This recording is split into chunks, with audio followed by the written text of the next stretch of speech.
Hello there. My name is Jon Burke, and I'd like to thank you for inviting me to participate in this hugely important process for Oxfordshire and Oxford. And I think it'd be fair to say that I'm here today because I delivered the largest number of low traffic neighbourhoods in the country and the largest number of school streets in the country, alongside a number of other, I think, important public realm interventions when I was a cabinet member in Hackney, and therefore can potentially contribute usefully to this debate. Now, what I'll be doing is playing a slideshow in the background, which I think demonstrates some really good principles for the radical reimagination of our public realm, both to reduce surface transport emissions, but also to improve public health outcomes, to encourage neighbouring, to improve road safety, and to generally improve the quality of the quality of life of our residents through good urban design. And whilst that presentation plays through, I'll be addressing the questions that the panel have put. So the first question was, what do people who live in Oxford need so that they can get around safely and easily? Well, I would argue that in the first instance, what they need is political leadership. And I think at the level of Oxfordshire County Council, that's exactly what they're getting. Our residents need to understand that we're in a climate crisis, and it's a very serious crisis. And thus far, politicians, as noted by the Environmental Audit Committee, and I think also a paper by the Public Accounts Committee on progress towards net zero, our politicians thus far have been very timid in engaging with the public about the scale of the crisis that we face, and the measures that will need to be undertaken in order to adapt to the level of global warming that's already been what they call baked in, but also to mitigate against the effects of future warming by reducing our emissions from key sectors like transport. And motor vehicles, particularly private motor vehicles, contribute the largest proportion of the UK's emissions, 25% of our overall emissions, which is absolutely enormous, and this has been growing in recent decades. To illustrate that, at the level of Oxfordshire between 1993 and 2019, the number of miles driven on Oxfordshire's roads annually increased by 1.37 billion. And that's without any measures, any real meaningful measures in place to curtail them. Now, that's where the county and its principal cities' road congestion has come from, not from low traffic neighbourhoods that were implemented a matter of weeks ago, not from segregated cycling infrastructure, and certainly not from bus gates, but from too many cars on the road. And it's a worldwide phenomenon. It can be observed in all industrial societies. And therefore, I want to be very clear at the outset that the removal of low traffic neighbourhoods, the removal of segregated cycling infrastructure, and the removal of bus gates will not, in the short, medium, or long term, address the issue of road congestion, which is caused by too many cars. But those measures, if implemented and implemented effectively, can help to reduce pressure on our roads from too many motor vehicle journeys, and that's why I support them wholeheartedly.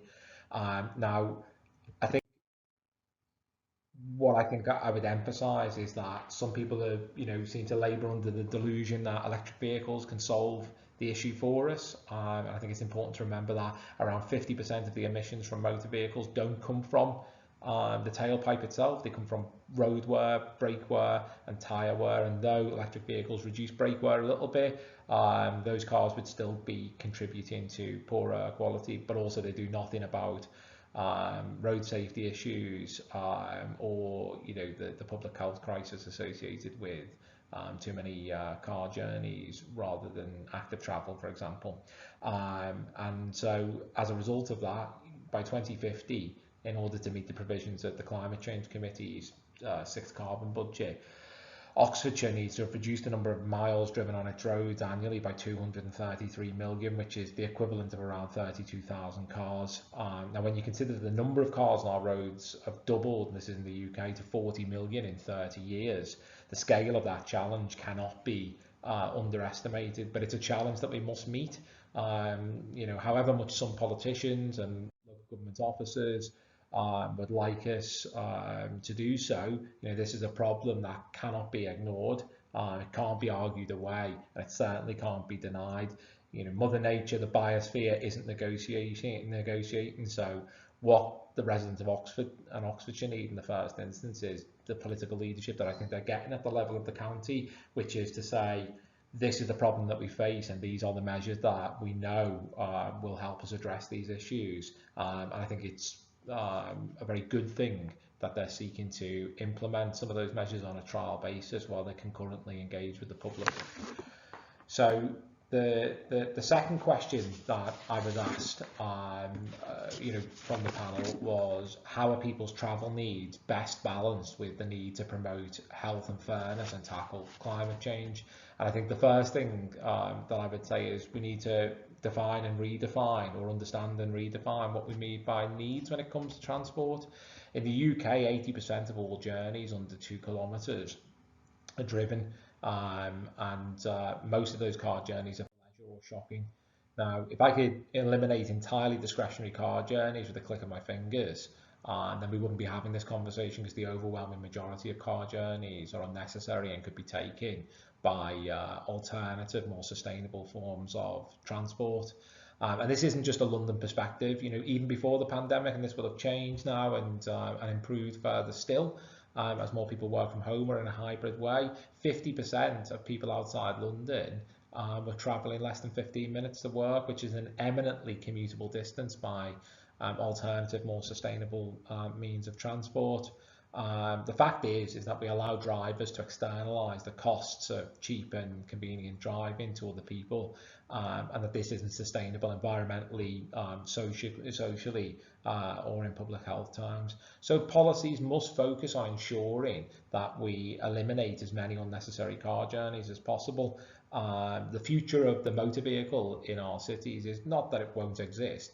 Motor vehicles provide many benefits in industrial societies, but there need to be fewer, smaller, slower and cleaner private vehicles on our streets, and we need to restrict those private vehicles from taking unnecessary vehicle movements driven by sat-navs for their private benefit to the exclusion of others. Now, you achieve this through a robust set of demand and supply side policies, and you must go about this, and I think this is a really important point I'd like to emphasise today, that you must go about this the right way, that you must deliver the demand side policies first in order to stimulate further demand for the supply side policies that you put in place. And I'll elaborate a little bit more on that just now.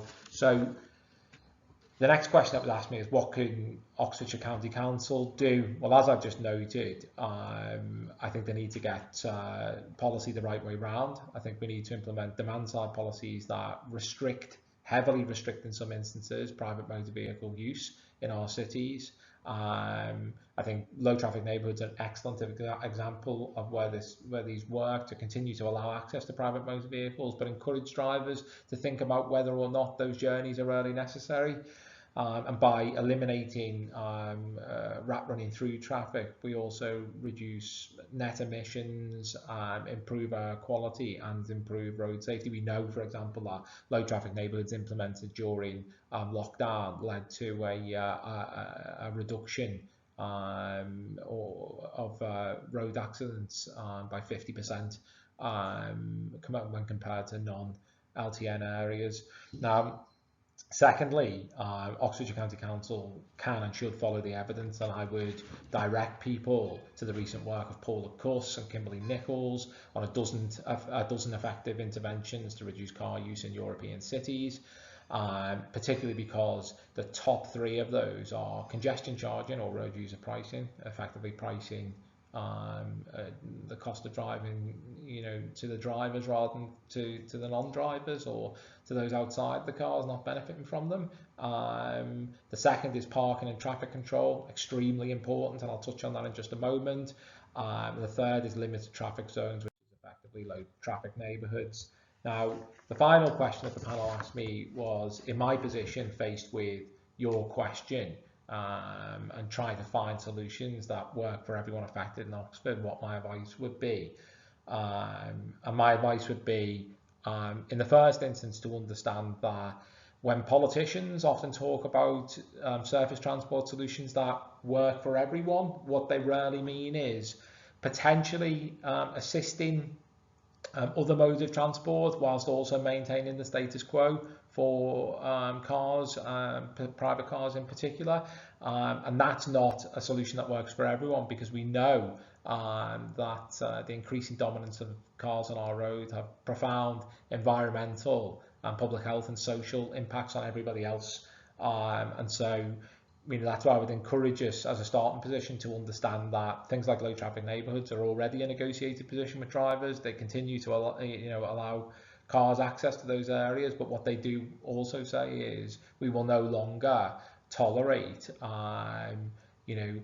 sat-navs monetizing our communities to provide private benefits to drivers seeking to reduce their commute home by 5 or 10 minutes every day. And so I think that principle is a really important one to understand at the outset. And in terms of practical policies, what I would be encouraging Oxfordshire County Council to do is to deliver 100% controlled parking with small zones and applying restrictions by emissions, height, weight and length to eliminate, insofar as is possible, non-business use, very large vehicles like pickup trucks from our streets, which are 30 miles an hour, are twice as likely to kill a child as a small family car. I'd implement naturally 100% low traffic neighbourhoods for all of the reasons that I've outlined. And then alongside that, in order to reduce pressure from an overloaded main road network, I would implement some form of congestion charging or road user pricing. I'd deliver school streets at 100% of schools, including the many private schools that exist in Oxfordshire and Oxford, to discourage school run traffic, which contributes to around 25% of peak time traffic in the mornings. 20 years ago, 20% of children were driven to school. Today, it's closer to 80% of children. That's not sustainable. It's contributing to congestion at peak times. It's bad for children's health. It's bad for road safety, and it's alienating for the wider community. I'd introduce physically segregated cycle lanes, and I think it's important for me to emphasise the importance of physical segregation. Paint is not infrastructure, and it will not and does not protect cyclists from cars.